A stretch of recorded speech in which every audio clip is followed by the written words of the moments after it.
kronologi pembunuhan Sisilia Agatha oleh ODGJ saat belanja di warung. Sisilia Agatha, 53 tahun, seorang wanita asal desa Nangablo, Kecamatan Nita, Kabupaten Sika, Nusa Tenggara Timur, tewas dibacok oleh seorang pria diduga mengalami gangguan jiwa, ODGJ, di Wonomulyo, Kabupaten Polewali Mandar, Sulawesi Barat.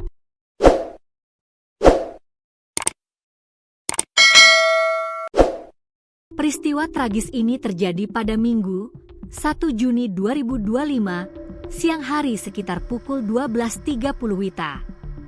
Saat itu, Sisilia sedang berbelanja di sebuah warung. Tiba-tiba, dari arah belakang, pelaku bernama Andi Heru, 35 tahun, membacok Sisilia menggunakan parang sebanyak 2 kali ke bagian belakang kepala. Akibat serangan tersebut, Sisilia jatuh bersimbah darah dan meninggal di lokasi kejadian. Setelah melakukan aksi brutalnya, pelaku melarikan diri dengan sepeda motor ke arah Tumpiling.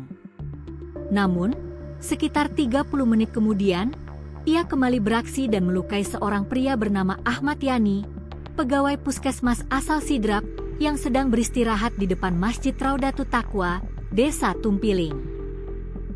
Ahmad Yani mengalami luka robek di kepala, pipi, dan ibu jari.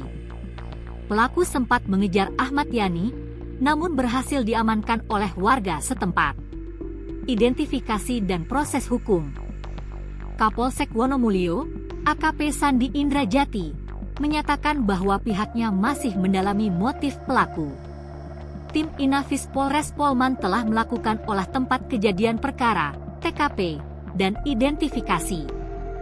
Keluarga pelaku, Andi Heru, mengungkapkan bahwa ia memiliki riwayat gangguan jiwa dan pernah dirawat di RSUD Polewali sebagai pasien ODGJ.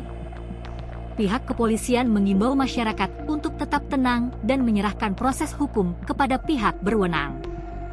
Pemulangan jenazah. Jenazah Sisilia Agatha direncanakan akan diterbangkan ke kampung halamannya di Kabupaten Sika pada Selasa, 3 Juni 2025, melalui Bandara Frans Seda Maumere. Pihak Polsek Nita akan mengawal kedatangan jenazah hingga ke rumah duka. Sisilia diketahui bekerja sebagai asisten rumah tangga dan tinggal di toko bangunan Mega, Kelurahan Sidodadi, Kecamatan Wonomulyo. Tragedi ini menyisakan duka mendalam bagi keluarga dan masyarakat NTT. Mereka berharap keadilan ditegakkan dan pelaku mendapatkan penanganan hukum serta medis yang sesuai.